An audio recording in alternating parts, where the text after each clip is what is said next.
Rieccoci insieme, abbiamo affrontato il primo capitolo con la segretaria generale Elena Di Gregorio con noi collegata relativamente alle case di riposo, una situazione molto difficile che deve essere affrontata a livello regionale, hanno interpellato i prefetti, poi torniamo su questo argomento. Nel contempo volevo anche interpellare Cristian Ferrari, segretario generale della CGIL del Veneto. Segretario, la segretaria ha accennato a una vostra anche presa di posizione per quel che riguarda le lavoratrici, perché sono per lo più donne, però anche lavoratori in generale di queste strutture. Prima di iniziare l'altro capitolo relativamente ai lavoratori, vuole dire qualche cosa? Intanto voglio esprimere tutta la gratitudine, il sostegno a questi 10.000 lavoratrici e lavoratori, perché tali sono nel Veneto che sono addetti nel sistema sociosanitario, nelle case di riposo, che pur nelle condizioni che venivano descritte prima, hanno portato avanti con un senso del dovere, di servizio e mi viene da dire di solidarietà che andava anche oltre la dimensione strettamente professionale, un'attività, un lavoro in condizioni totalmente inaccettabili. Io penso, guardate, una prima riflessione complessiva, tutti quanti immagino abbiamo guardato con orrore all'approccio che inizialmente alcuni paesi avevano pensato di mettere in campo di fronte a questa epidemia. Mi riferisco in particolar modo alle parole orribili di Boris Johnson, che è arrivato a teorizzare l'immunità di gregge a spese della parte più fragile, più debole della popolazione. Io penso che noi dobbiamo essere orgogliosi, pur in questa situazione difficile, di un approccio italiano che invece ha affrontato da subito l'emergenza sanitaria. Non possiamo però permettere che nei fatti, come sta avvenendo nella nostra regione, la parte più fragile, più debole venga lasciata così esposta. Quello che si sta consumando nelle case di riposo del Veneto e non solo del Veneto è una tragedia inaudita. Dei luoghi che dovrebbero essere di cura, di presa in carico, di assistenza delle persone più deboli, nella fase di vita più fragile si stanno tramutando in luoghi di malattia e di morte. Certo, è un dato che arriva purtroppo da questa ondata di epidemia, ma ci sono delle responsabilità politiche che sono, io penso, gravissime e che quando passerà questa fase di emergenza dovranno essere analizzate molto bene. Diceva Elena Di Gregorio prima, ci siamo mossi da subito, un mese fa, avvertendo immediatamente, pensate a Merlara, un monito per tutti di cosa può succedere e soprattutto cercando di mettere in campo tutte quelle misure che prevenissero il contagio e, lo hanno detto i sindacati dei pensionati unitari ieri in Veneto, l'ecatombe che rischiamo di consumare all'interno di questo circuito ai danni di questa popolazione anziana. Abbiamo chiesto alla Regione di mettere in campo tutto quello che poteva e purtroppo siamo oggi al 3 di aprile senza ancora delle risposte. Non ci bastano gli annunci, non ci bastano le parole nelle conferenze stampa, serve mettere in campo una strategia. È stato detto giusto, non possiamo lasciare da sole le singole strutture che non sono in alcun modo in grado di affrontare questo tsunami qui. Serve una strategia e un approccio sistemico e regionale che coordini degli interventi e che li sostenga direttamente attraverso le strutture, le ASL, le direzioni, le strutture sanitarie che ci sono nei territori. Noi dobbiamo pensare in questa fase di emergenza che le case di riposo sono sostanzialmente, devono essere equiparate a presidi sanitari a tutti gli effetti, anche per i lavoratori, questi 10.000 lavoratrici e lavoratori che per ancora adesso e per tutto questo periodo hanno lavorato a mani nude. Mancano i dispositivi di protezione individuale e non servono le mascherine, diciamo così, fuori norma che sono state mandate, servono degli strumenti che li proteggano. Chi ogni giorno deve alzare fisicamente una persona anziana dal letto, deve dargli da mangiare, deve assisterlo, deve avere le stesse protezioni, soprattutto in ambienti contagiati da Covid-19, che si hanno nelle strutture sanitarie. Questo è il punto di fondo. E poi giustamente ci sono gli operatori sociosanitari, tra l'altro pochi, già prima avevamo una carenza di organico e oggi con anche i contagi rischiamo l'implosione di tutta la situazione. Quindi il primo tema è rafforzare gli organici con misure straordinarie ed immediate. Questo abbiamo chiesto alla Regione, con assunzioni anche a tempo, con l'utilizzo costo di quegli operatori sociosanitari, delle tante realtà private che sono stati magari lasciati a casa perché abbiamo chiuso i centri diurni, abbiamo chiuso una serie di realtà, abbiamo bisogno che quella preziosa risorsa sia in qualche modo impiegata per rafforzare organici che sono in gravissima sofferenza. Abbiamo chiesto i tamponi a tutti e i tamponi a tutti non sono stati ancora fatti, e ripeto, insisto, è ma è la cosa più importante, le protezioni per le persone, perché se no il contagio e il virus si diffonderà e aumenterà questi numeri che sono già drammatici. Assolutamente. Una cosa volevo chiederle, per quanto riguarda invece le altre categorie di lavoratori, sappiamo che c'è stato un po' di polemiche di questione perché hanno fatto richieste ai prefetti di ampliare la lista dei lavoratori che potevano accedere, delle aziende che potevano tenere aperte, quindi il codice Ateco, ampliarlo un attimino perché era ancora vetusto e legato a tanti anni fa, e poi alcune sono state ammesse, altre no, adesso si spera, si auspica che dopo Pasquetta si vada verso un'apertura progressiva. Insomma, qual è la vostra posizione? La nostra posizione è molto chiara. La prima cosa, la priorità assoluta che viene prima di tutto è l'emergenza sanitaria in corso. Non esistono logiche economiche, non esistono logiche di profitto, non esistono logiche produttive. In questo momento per tutti vale questo. Dobbiamo affrontare questa emergenza sanitaria. Sbaglia chi slega o peggio contrappone l'emergenza sanitaria a quella economica e sociale. Sono due facce drammatiche della stessa identica medaglia.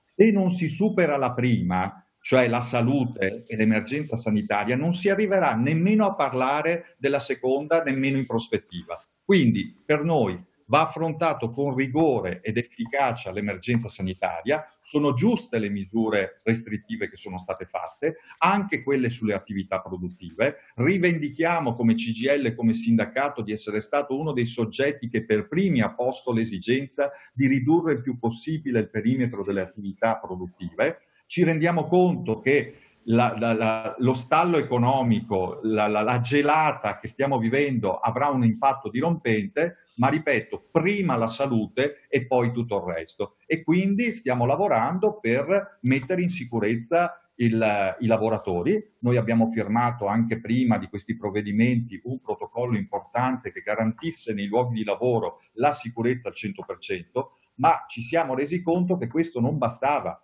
Serve per chi è costretto a continuare ad andare a lavorare, e anche qui mi lasci veramente esprimere tutta la gratitudine, e penso che ogni italiano e ogni veneto dovrebbe farlo, perché ci sono lavoratrici e lavoratori che non stanno a casa e che garantiscono filiere fondamentali per una tenuta minima della nostra coesione e del nostro paese. I beni primari, li sappiamo ormai, i filoni, diciamo così, essenziali. Lì deve essere sicurezza al 100%.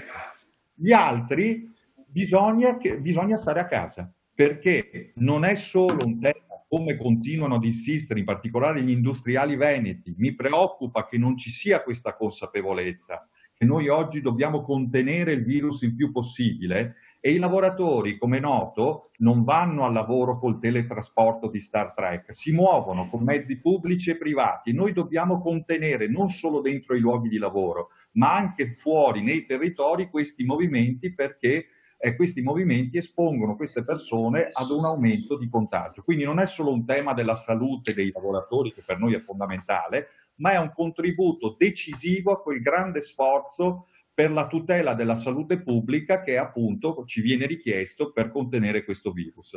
Adesso stiamo monitorando nel rapporto con i prefetti che non ci siano furbetti, perché francamente che nel Veneto siano arrivate qualcosa come oltre 14.000 domande delle aziende per derogare al blocco produttivo delle attività non essenziali, noi lo riteniamo un fatto gravissimo. Manca la consapevolezza della gravità della situazione. E ripeto, affrontare invece con efficacia il contenimento del virus è la prima fondamentale misura economica, anche per poter poi essere nelle condizioni di ripartire quanto prima, e noi tutti speriamo che quanto prima si possa ripartire. Ma ripeto, quando si ripartirà, quando riapriranno le fabbriche, non lo decidono gli imprenditori, non lo decidono gli industriali. Mi permetta, non lo dovrebbero decidere nemmeno i politici, lo devono decidere gli scienziati. Questo è Però un noi non, punto. sì, però noi non conosciamo, ed è stato ribadito anche in più circostanze, in più consessi, il fatto che non conosciamo il parametro in base al quale ci possono dire si può ripartire, perché la Cina è ripartita quando ha raggiunto una certa soglia, che poi è relativa perché abbiamo dei dati che poi si scopre che non sono così attendibili, e il nostro sistema non ha una tenuta così a lungo periodo. Basti pensare che fino a un certo punto reggono le casse integrazioni, e poi cosa succede? Già vediamo nel sud Italia persone che non hanno lavoro, che si stanno protestando, diciamo che c'è una grossissima insofferenza che sta salendo perché non hai di che vivere a un certo punto, al di là di tutto, soprattutto le piccole imprese del nostro territorio. Sì, però si illude chi pensa che basta un atto di volontà. Riapriamo e viva. Il problema è molto semplice, io lo dico sempre alle mie controparti, guardate che se non si garantisce il contenimento del virus, non sarà un decreto del Presidente Conte, non sarà uno sciopero della CGIL, sarà il virus a bloccare in maniera traumatica e disordinata la continuità delle attività produttive. Io non ci dormo alla notte a pensare a scelte avventate di riapertura anticipata e prematura che ci esporrebbero ad un'ondata di contagi di ritorno che stiamo già vedendo anche in altri paesi. Pensate a quello che sta succedendo ad Hong Kong, tra l'altro molto più preparata di noi nel controllo, nei protocolli, negli standard di contenimento del contagio. Hanno fatto una scelta affrettata, hanno riaperto le attività e adesso le stanno richiudendo ancor più di prima. Ora provate a immaginarvi in Italia l'idea che magari il 13 di aprile si riapre tutto quanto e viva e subito dopo ci ritroviamo una curva dei contagi che riprende il picco. Sarebbe dirompente per tutti da un punto di vista sanitario, da un punto di vista produttivo ed economico, perché allungherebbe ulteriormente i tempi di una possibile ripresa vera e anche, se mi permette, da un punto di vista appunto della tenuta sociale. Allora, qua ci vuole rigore. È un sacrificio, certo che è un sacrificio. Dovremmo, finita questa emergenza sanitaria, metterci nell'ottica che la nostra economia andrà ricostruita come dopo una guerra. Questo è un punto purtroppo che ci sarà. Ma oggi dobbiamo innanzitutto ridurre il danno. Nel frattempo dobbiamo dare una continuità di sostegno al reddito a tutti e questo in parte si sta facendo perché la cassa integrazione, noi abbiamo ormai decine e decine e decine di migliaia di domande anche qui in Veneto. Il prossimo decreto del governo deve rafforzare e allungare ulteriormente questo sostegno di continuità al reddito. Dobbiamo evitare che parta il domino dei fallimenti delle imprese. Questo infatti volevo dire, perché attenzione, quando se parte questo, se noi veniamo proprio freschi freschi dalla crisi precedente, neanche manco c'eravamo quasi usciti e abbiamo visto i licenziamenti eccetera, il rischio licenziamenti è terribile perché dopo non ci sono santi né versi, cioè, io dico, e responsabilizzare anche, insegnare a responsabilizzare le singole persone a un distanziamento sociale doveroso, perché quando tu perdi il lavoro è una tragedia infinita e quando cominciano migliaia di persone a perdere il lavoro, non avere più occupazione perché l'azienda chiude, non può più tenere aperto, noi abbiamo già segnali importanti di aziende che non hanno tenuta, soprattutto nel settore artigiano, non ce n'è più, e l'abbiamo già vista questa tragedia qua. Per cui dico anche insegnare, cioè riprendere l'attività ma con responsabilità sociale. Cioè, noi del settore comunicazione lavoriamo sempre, ma siamo i primi che siamo iperresponsabilizzati. Noi abbiamo la mascherina costantemente addosso, i guanti, a parte quando andiamo in onda togliamo, ma siamo distanziati, evitiamo gli angoli, parliamo da un ufficio all'altro a distanza. Per cui dico, adottare questo nei limiti del possibile può essere utile per evitare che il sistema crolli con dei licenziamenti paurosi, questa è la paura totale.